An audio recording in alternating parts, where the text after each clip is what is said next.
आज हम जनपद महाराजगंज के तहसील निचलौल परिसर में हैं, जहां पे कुछ लोग ऐसे आवाज़ उठा रहे हैं अपनी जात प्रमाण पत्र को लेकर के, और तमाम तरह की फर्जी जनजात प्रमाण पत्र यहां से बना करके दिए जाते हैं लोगों को, जो समाज में एक तरह से जो असली हकदार हैं उनके हक को छीन करके और फर्जी तरीके से सरकारी पद लेकर के अपना ऐश भोग रहा है। आज हम जानना चाहते हैं, वो लोग आए हुए हैं यहाँ पे, इनका वास्तविक स्वरूप क्या है और वो मूल जातियों का जात प्रमाण पत्र कहाँ निरस्त हुआ है और कैसे ये लोग निर्गत करते हैं। अब हम जानना चाहेंगे यहाँ के लोगों से। ये देखिए हमारे सामने, बंद ये करो, बंद करो महोदय, ये जो इतना बड़ा आप लोग ये पूरा सब लोग इकट्ठा होकर के निचलौल तहसील परिसर में आए हैं, क्यों आए हैं और क्या आपका नारा है और क्या मांग है सरकार से? हमारी मांग है सरकार से कि जब यहाँ 4 तहसील है जनपद महाराजगंज में जी, चारों तहसीलदारों ने 2012 में लिख करके दे दिया है जी, कि हमारे यहाँ अनुसूचित जनजात गौंड नहीं पाए जाते हैं। यहाँ कहाँ पाए जाते हैं? जब नहीं पाए जाते हैं, इसके बावजूद क्यों बना दिया जा रहा है इनकी जात प्रमाण पत्र गौंड का? अच्छा। जब गौंड यहाँ नहीं पाए जाते हैं क्यों बनाया जा रहा है? जब चारों तहसीलदार 2012 में लिख करके दे दिए, इसके बाद स्टेट गवर्नमेंट ने एफिडेविट दिया हाई कोर्ट इलाहाबाद में कि केवल मिर्ज़ापुर के पहाड़ी क्षेत्रों में गौंड अनुसूचित जनजात पाए जाते हैं, तो यहाँ कैसे बनाया जा रहा है? क्यों बनाया जा रहा है? अब बनाया जा रहा, फिर निरस्त हो रहा है। यही देख लीजिए, आपके पिपरा काजी लोहरौली के प्रधान फर्जी जनजात प्रमाण पत्र बनवा करके प्रधान हुए, यहाँ से जिला स्क्रूटनी कमेटी से निरस्त हुआ, फिर आपका मंडल स्क्रूटनी कमेटी से निरस्त हुआ।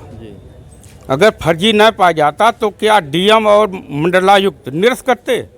जब निरस्त हो गया, फिर भी इनकी हम अपने यहाँ तहसील के प्रशासन की आँख नहीं खुल रही है, फिर भी गहरी नींद में सोए हैं, मनमाना रवैया अपनाए हुए हैं, जिसको चाह रहे हैं जिसको गौंड बना दे रहे हैं। सुप्रीम कोर्ट का पावर नहीं है कि जात परिवर्तन ही नहीं है, जात परिवर्तन नहीं किया जा सकता है। यहाँ जात परिवर्तन करके गौंड का अनुसूचित जनजात का प्रमाण पत्र बना दे रहे हैं। एक तहसीलदार आ रहा कहा यहाँ नहीं पाए जाते हैं, दूसरा तहसीलदार आ रहा जनजात का प्रमाण पत्र बना दे रहा। ये कैसे, क्यों? इस तरह से जनपद महाराजगंज में 4 तहसील पाए जाते हैं, उन तहसील में तहसीलदारों तथा कोई प्रशासनिक अधिकारी द्वारा कुछ लिखित सर्टिफिकेट है आप जिसके बारे में आप कह रहे हैं? है, हमारे पास है, हमारे पास सर्टिफिकेट है।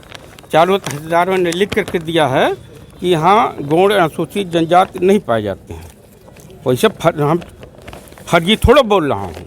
यहाँ के देखिए, नरेंद्र देव गौंड का है, कैंसिल हुआ, बना कैंसिल हुआ, फिर बना फिर कैंसिल हुआ।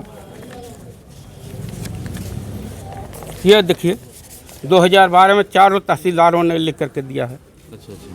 चारों तहसीलदारों ने लिख करके अभी आप सज्जन के द्वारा ये बताया गया है कि जनपद महाराजगंज के 4 तहसीलदारों ने यह साबित किया है कि जनपद महाराजगंज के अंदर गौंड जाति जो है वो जनजाति के अंतर्गत नहीं आती है। वो डोली ढोने वाले तथा ये वैवाहिक कार्यक्रम में काम करने वाले कहार जाति के लोग हैं, जिसको सरकार ने पिछड़ी वर्ग में रखा हुआ है। फिर भी 2012 में ये शासनादेश को लेकर के क्या ऐसे अधिकारियों की आंख बंद हैं? जो इनके पीछे के अधिकारी आते हैं वो एक साबित करते हैं कि जनपद महाराजगंज के अंदर ये गौंड जाति पिछड़ी वर्ग में है, यहाँ पे अनुसूचित जनजाति में नहीं आती है। फिर भी इनके करने के बावजूद भी ये लोग जात प्रमाण पत्र निर्गत करते हैं। किस आदेश पे निर्गत करते हैं, अब इन लोगों को जवाब देना है। क्या आप लोग पूछेंगे कैसे निर्गत करते हैं? पूछेंगे कि क्यों निर्गत की है, कैसे पिछला देख रहे हैं बारे में लिख करके दिया है। इसके पिछले तमाम तहसीलदारों ने लिख के दिया है, कैंसिल किया है जी। ये कैसे बना दे रहे हैं? मनमानी रवैया इनकी है, जब चाहें तब जिसको जौन जात के चाहें बना दें। ये क्या उचित है? आप ही बताइए, उचित है? बनाना चाहिए इनको। जब पिछले तहसीलदार ने लिख के दे दिया है कि यहाँ नहीं पाए जाते हैं, तो कैसे ये लोग बना दे रहे हैं? वही हम मांग कर रहे हैं कि न बनाएं, जो बनाए हैं निरस्त करें, और निरस्त नहीं करते हैं तो इनके खिलाफ विधिक कार्रवाई किया जाएगा, इनको सस्पेंड कराया जाएगा।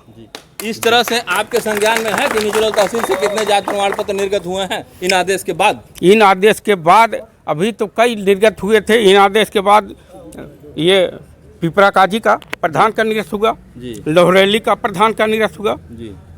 इसके बाद तमाम निरस्त हुए हैं। अभी जल्द ही पिछले महीने में 2 बना दिए गए। पिछले महीने आपका में। शुभ नाम क्या है और कहाँ से आप बिलोंग किस संगठन के आप? मेरा नाम विजय बहादुर चौधरी है। जी मैं राष्ट्रीय अध्यक्ष हूँ मूल आदिवासी जनजाति कल्याण संस्था संपूर्ण भारत के। जी जी जी सर। अभी यहाँ पे आप लोग देख रहे हैं इतनी भारी संख्या में भीड़ इकट्ठी हो गई है। अब मैं आपसे जानना चाहता हूँ, अभी जो विजय बहादुर चौधरी जी ने ये कहा है कि मूल जनजाति ये संगठन के अध्यक्ष हैं और यहाँ पे ये पेपर सरकार के द्वारा निर्गत कराया गया है कि जनपद के चारों तहसीलों में ये कहार जाति जो है ये पिछड़ी वर्ग में आते हैं। फिर भी ये जाति प्रमाण पत्र इन तहसीलों से निर्गत हो रहे हैं। जो असली हकदार हैं जाति का आरक्षण पाने के लिए, उन लोगों का आरक्षण को छीन करके गलत लोगों के हाथ में जा रहा है। इस तरह से शासनादेश कहीं न कहीं अधिकारी कर्मचारी ये आंख बंद करके यह जाति प्रमाण पत्र निर्गत करते हैं तभी तो मिलता है। अब इन लोगों के ऐसे अधिकारियों के विषय में आप क्या कहना चाहते हैं और आपकी जनमानस क्या कहना चाहेगी? ऐसा हम कहना चाहते हैं कि जो फर्जी अनुसूचित जनजाति का प्रमाण पत्र बनाया जा रहा है इसे निरस्त किया जाए हैं। और ये जो गुण है ये धुरिया ही बहुत पाए जाते हैं जो मिर्जापुर जिले में पाए जाते हैं। यहाँ सभी जिलों में जीरो हैं, तो यहाँ कैसे बनाया जा रहा है? जबकि हम लोग संत कबीर नगर में गए हैं तो वहाँ डीएम ने कहा कि इनका जाँच का 2 पीढ़ी की जाँच किया जाएगा। ये कहाँ हैं तो इनको मछली का पट्टा कैसे मिलता है, इसके बाद जो है ये जनजाति में कैसे आते हैं, अगर इनकी बहू कहाँ से आई है, इनकी माताएं कहाँ से आई हैं, अगर वो कहार में है तो उनकी कहार में सर्टिफिकेट बनाया जाए। अगर ये जौनपुर मिर्जापुर से विस्थापित हैं तो उनका जो है तभी यहाँ जनजाति में बनाया जाए। तो वहाँ जो संत कबीर नगर डीएम ने कहा है कि हम पूरी जांच कराने के बाद 2 पीढ़ी जांच कराने के बाद ही बनाएंगे। दूसरी प्रकार से यहाँ भी 2 पीढ़ियों 3 पीढ़ियों की जाँच कराने के बाद ही जाति पात पर बनाया जाए, जिससे सही आदमी की जाँच पर गलत आदमी न बनाया जाए। हमारा यही अनुरोध है आप लोगों से।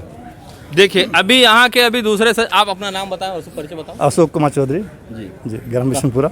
अच्छा, बिशनपुरा से जी जी। आप भी ये जो संस्थान लेकर के विजय बहादुर चौधरी जी इसी संस्थान में काम करते हैं? जी जी जी। तो असली लोगों को हक दिलाने के लिए यह संस्थान है। अब मैं एक और सज्जन से पूछता हूँ, देखता हूँ आपका परिचय क्या है? क्या मेरा नाम है रमेश चौधरी। अच्छा। मैं भी बिशनपुरा से ही जुड़ा हुआ हूँ जी। इनके साथ में है जी। और बस यही प्रॉब्लम, और कोई प्रॉब्लम नहीं। जी, मतलब आरक्षण का जिसको लाभ मिलना चाहिए उसको नहीं मिल रहा और उनको नहीं मिल करके ये दूसरों को दिया जा रहा है। अच्छा। सरकार के तहसीलदार महोदय से इस जातिगत मामले में पूछते हैं, देखते हैं श्रीमान जी को क्या मालूम है और ये जो संगठन बाहर अपना शोर शराबा कर रही है उस संबंध में क्या बताते हैं। श्रीमान जी आप अपना पहले परिचय दें। मैं यहाँ तहसीलदार हूँ निचलौल में। अभी आपके संगठन के द्वारा मुझे जानकारी मिली है कि आप लोगों ने जो गौड़ सर्टिफिकेट जारी हुआ है उसके विरुद्ध में प्रार्थना पत्र दिया है। जो भी जारी हुए हैं वो नियमानुसार जारी हुए हैं, लेकिन फिर भी आप लोग अगर मुझे साक्ष्य उपलब्ध कराएंगे तो मैं जांच करा लूँगा। तो जो भी जांच में तथ्य सामने आएगा उसके अनुसार नियमानुसार अगर ज़रूरत पड़ेगी तो जिला स्क्रूटनी कमेटी में भेज के निरस्त कराया जाएगा।